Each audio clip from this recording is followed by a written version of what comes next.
Bienvenue dans le podcast des leaders holistiques. Je suis Christophe, ingénieur, artiste holistique. Ce podcast est pour toi si tu es attiré par l'épanouissement personnel, professionnel et spirituel. Ma mission est de t'accompagner, toi le manager, l'ingénieur, le leader rationnel cartésien, à connecter, aligner ton mental rationnel avec tes émotions, ta créativité, ton intuition et ta spiritualité en m'appuyant sur la recherche scientifique. Allez, on y va, c'est parti!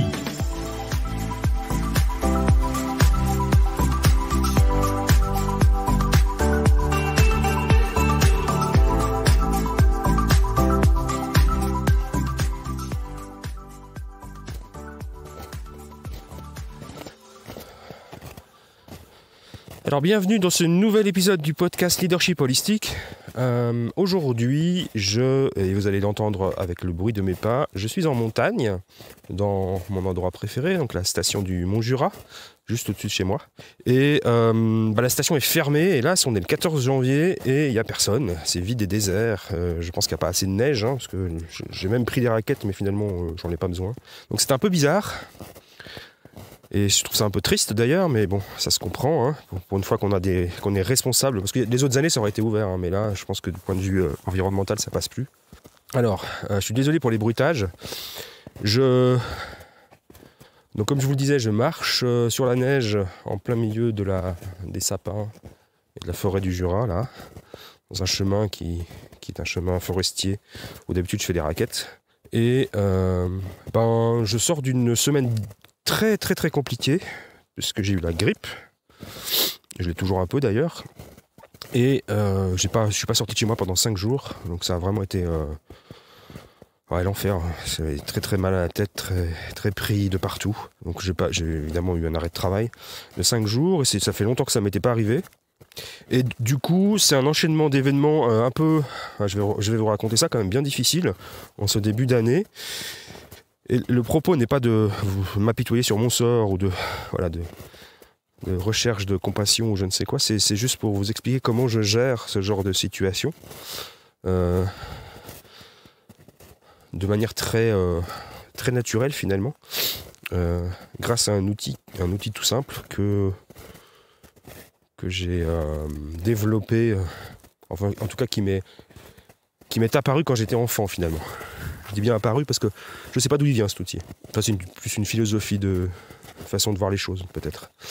Donc, semaine de marde, comme diraient mes amis québécois. Donc, comme je le disais dans un épisode précédent, j'ai commencé l'année 1er janvier avec le double décès dans ma famille de ma grand-tante et de sa petite fille Cécile, qui n'avait que 38 ans. Ma grand-tante avait 92 ans, donc on peut estimer qu'elle avait vécu une belle et longue vie. Donc c'est toujours triste de voir partir quelqu'un, surtout que c'était la dernière membre de la famille de la génération de mes grands-parents, parce que mes grands-parents sont décédés aussi. Donc voilà, c'est toute une génération de famille qui s'en va définitivement. Donc on est toujours triste de cela, évidemment. Mais c'est rien à côté du décès de sa petite fille qui a fait une rupture d'anévrisme le jour même, à peu près au même moment, à quelques heures près, chez elle, alors que ses filles étaient présentes. Donc elle avait deux filles de 17 et 14 ans, donc un truc incroyablement dramatique. Vraiment, j'arrive même pas à trouver une explication. Je pense qu'il n'y en a pas de toute façon. Et donc je me préparais à aller aux obsèques, donc j'ai pris mes billets de train pour aller dans la Sarthe, parce que donc c'est à 700 km de là où je vis. J'en venais, j'y étais à Noël, mais là je ne pouvais pas ne pas aller aux obsèques de ma cousine en particulier. Donc obsèques qui ont eu lieu ce mercredi, et puis le truc c'est que j'ai commencé à être malade le week-end dernier, et puis lundi c'était plus personne, plus de Christophe, il n'y avait plus personne. Complètement HS le gars. Donc je suis allé chez le médecin parce que je me doutais bien que c'était soit le coronavirus soit la grippe, vu mon état. Il a confirmé que c'était l'un ou l'autre. Moi après j'ai fait un test coronavirus pour Covid pour vérifier, j'étais négatif. Donc le diagnostic final c'est la grippe. Alors laquelle je ne sais pas. Mais c'était la grippe. Et ça m'a mis complètement HS pendant toute la semaine. Du coup, j'ai dû annuler mes billets de train. Je n'ai pas pu aller aux obsèques de ma cousine et de ma grand-tante. Et autant vous dire que j'étais très en colère. Très en colère parce que je trouvais ça juste pas cool, pas juste. J'avais besoin de faire le deuil, j'avais besoin de voir ma famille, j'avais besoin d'être là avec eux, pour eux, et puis pour moi. Et puis l'univers m'en a empêché. Et j'avoue que là, je n'ai pas encore trouvé d'explication. Alors je suis plus en colère, c'est passé. On peut dire adieu à quelqu'un sans être présent, mais en tout cas à la cérémonie, mais évidemment que c'est pas la même chose. Et puis ma maman étant très affectée parce qu'elle était très proche de ma cousine, j'avoue que j'avais envie d'être là aussi pour elle. Donc c'était une semaine très difficile, un début d'année très difficile. Dans 2 jours, je vais avoir 55 ans. Et je pense que ça va pas être la grosse fête. C'est pas l'état d'esprit du moment en tout cas. J'ai même prévu, normalement, on part. Je retrouve tous mes potes suisses là, le week-end prochain pour notre week-end à Zermatt qu'on fait tous les ans. Et du coup, je sais même pas si je vais être en état d'y aller parce que je suis pas en état de skier. Donc début d'année vraiment très compliqué pour moi. Alors je m'attends toujours. Alors, depuis quelques années, je ne mets plus d'espoir magique ou je ne sais quoi sur les changements d'année parce que j'ai l'impression que le monde globalement ne va pas beaucoup mieux. Et puis moi, je dirais pas que je vais pas mieux parce que c'est pas vrai, mais je suis confronté à différentes épreuves régulièrement et je sais que ça fait partie de mon parcours d'élévation spirituelle et je l'accepte. Mais je m'attends jamais à tout ça. On s'attend jamais au décès soudain d'une cousine qu'on a connue toute sa vie à l'âge de 38 ans. On s'attend... Bon, choper la grippe, ça peut arriver, mais on s'attend jamais à l'avoir en fait. Donc voilà. L'année dernière, j'ai eu le Covid en mars. Là, j'étais moins surpris de l'avoir. Mais là, j'avoue que la grippe, je ne suis pas du tout préparé. Du coup, si je fais déjà le bilan de fin d'année dernière n'était pas forcément mirobolant en termes d'environnement autour de moi. Donc juste pour vous résumer, du point de vue professionnel, alors pas du point de vue de mon entreprise et de ce que je suis en train de construire à l'aide du podcast, mais mon travail de salarié, parce que je suis toujours salarié à l'hôpital. Bon voilà, je suis responsable d'un gros programme pour l'hôpital de transformation digitale et mon sponsor principal est le directeur général. Et puis il a démissionné en fin d'année dernière de manière très inattendue pour moi en tout cas, très soudaine. Donc je me retrouve comme un con un peu tout seul là. Donc c'est difficile de ce côté-là, donc ça aide pas. Et puis pour couronner le tout, j'ai mon responsable hiérarchique qui vient de partir en burn-out là. Donc, je pense qu'il y a un lien de cause à effet. Donc l'environnement professionnel n'est pas très bon. Après, je m'étale rarement sur ma vie sentimentale, mais on va dire que j'en parle pas parce que c'est des articles depuis plus d'1 an, donc voilà. Vous avez compris, il se passe pas grand-chose. C'est pas faute d'essayer, mais il se passe pas grand-chose. Un jour, je ferai un épisode sur peut-être quelque chose de plus intime, mais là, je suis pas encore prêt à faire ça. Donc... pour résumer, je suis pas en train de dire que je suis en train de déprimer, d'être dépressif ou je ne sais quoi, parce que c'est pas le cas. D'ailleurs, je pense que ça s'entend dans le son de ma voix. Vous entendez mes pas, c'est fait exprès, je vais le laisser à l'enregistrement parce que ça fait partie de la contrainte créative de cet épisode, c'est de laisser les bruits environnants, des effets sonores. Alors je vais essayer d'enlever les raclements de nez là parce que ça c'est pas terrible. Qu'est-ce que je disais ? Oui, donc si je fais un bilan globalement entre la fin de l'année, entre 2022 et puis le début d'année 2023, je suis pas sur une tendance fantastique. Je suis toujours en surpoids, j'ai toujours mes 15 kilos à perdre. Du coup, ma remise en forme a été dramatiquement coupée, alors en partie à cause des fêtes, et puis maintenant avec la grippe. Donc là, c'est mon premier exercice physique depuis le début de l'année finalement, cette marche douce et lente en forêt de Jura.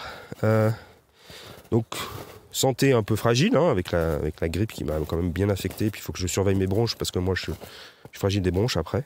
Environnement sentimental désertique. Environnement professionnel très inquiétant. Et Et puis environnement familial, il y a des choses bien, des choses moins bien, parce que voilà, le double décès du 1er janvier, là, c'est quand même difficile. Maintenant, j'avoue que mes enfants vont bien, ils sont en pleine forme, ils sont étudiants, ils réussissent bien dans leurs études, donc de ce côté-là, qui est quand même plus important pour moi. Je suis quand même un peu rassuré, mais globalement, il y a beaucoup. Globalement, il y a beaucoup, et pourtant, je ne me sens pas ni déprimé, ni dépressif, ni en train de sombrer. J'ai même l'impression que je suis plutôt en train de remonter, comme si ces épreuves n'étaient que là pour me stimuler à vraiment me bouger le cul, comme aime à dire mon ami Vicky Jobin. Et c'est ce que je vais faire. Je suis vraiment convaincu que voilà, ma remise en forme physique est ma priorité numéro 1, parce que tout le reste va passer par là. C'est en perdant du poids et en faisant du sport que je vais me sentir mieux, et que du coup je vais avoir plus d'énergie, que je vais pouvoir avancer sur mes projets personnels et professionnels, et que peut-être débloquera aussi ma vie sentimentale. C'est une forte probabilité quand même. Donc voilà, j'ai à peu près les idées claires sur ce que je dois faire, et c'est juste que le contretemps, là, le décalage dans le temps, le début d'année extrêmement poussif, voire avant contraire, voilà, je m'y attendais pas. C'est pas que je suis pas complètement surpris, mais je m'attendais pas à une telle violence quand même. Ça fait beaucoup là. Décès plus grippe qui m'empêche d'aller faire le deuil.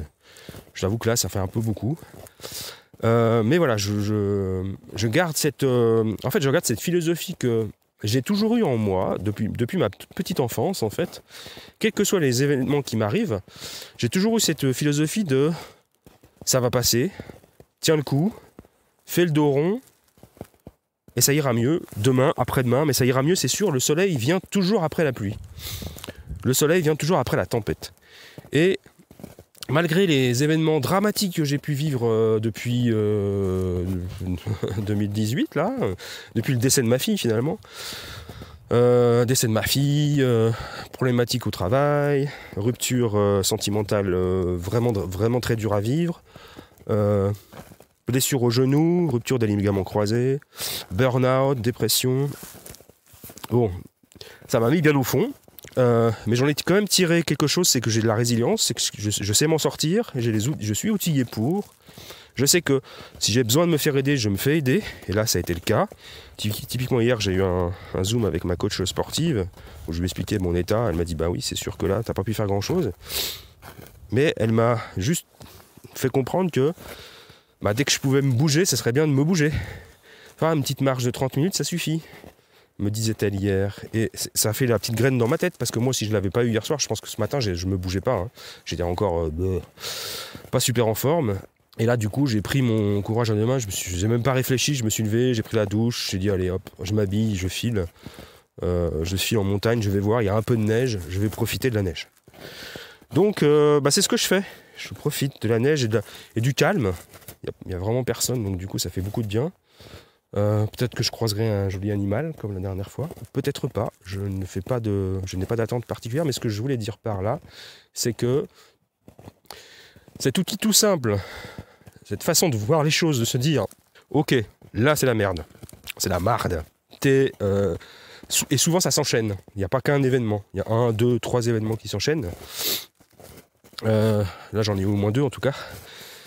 Bon, après on peut dire 3 avec le travail. Voilà, je me dis toujours, mais non, mais écoute, tu sais ce que tu as à faire, ça va aller, tu te bats, comme toujours, et tu t'en sors, et ça ira mieux demain. Alors c'est peut-être pas demain, littéralement, mais ça ira mieux. Je veux dire, moi je suis pas quelqu'un de foncièrement dépressif, j'ai des ressources, et je vais les utiliser, ces ressources intérieures et extérieures. Voilà, donc c'était le message du jour. Même si vous vivez des événements très difficiles, si ça s'enchaîne, si ça fait des années, il y a toujours des moments de calme quand même. Moi j'avoue que j'ai vécu de très beaux moments en 2022, hein. Tout n'a pas été noir, loin de là, bien au contraire. Même si le début de l'année est très difficile, et je répéterai le message de mon ami, de mon frère Dominique Sicotte, qui me disait toutes tes merdes arrivent en janvier, après tu seras tranquille tout le reste de l'année, tu verras. Peut-être, je ne sais pas. je ne sais pas. Mais en tout cas, moi, c'est que je sais que je veux pas me laisser. J'ai pas envie de retomber dans dynamique négative, dépressive, etc. C'est vraiment pas mon truc. Alors parfois on peut pas faire autrement, mais bon. Là je suis tout de suite allé voir ma bonne fée Adélaïde, ma voisine, pour me faire un soin. Bon, c'était juste entre le décès et la grippe, hein, mais c'était déjà pour la gestion du deuil, parce que c'était vraiment difficile pour moi là. Voilà, je suis entouré, j'ai les personnes qui sont là pour m'aider, je sais quoi faire, donc je fais. Donc je vais continuer ma petite marche tranquillement. Je vais rentrer, je vais me faire un bon petit déjeuner bien cétogène, et puis me reposer un peu aussi quand même, parce que je suis quand même encore bien grippé. Et voilà, donc c'était mon petit message du jour. Après la pluie vient le beau temps. C'est tout con, c'est quand même probablement une de meilleures philosophies de vie qu'on puisse trouver. Voilà, je vous remercie beaucoup pour avoir passé ces quelques moments avec moi, avec les bruits de mes pas dans la neige, et je vous retrouve très bientôt. Au revoir, je vous embrasse.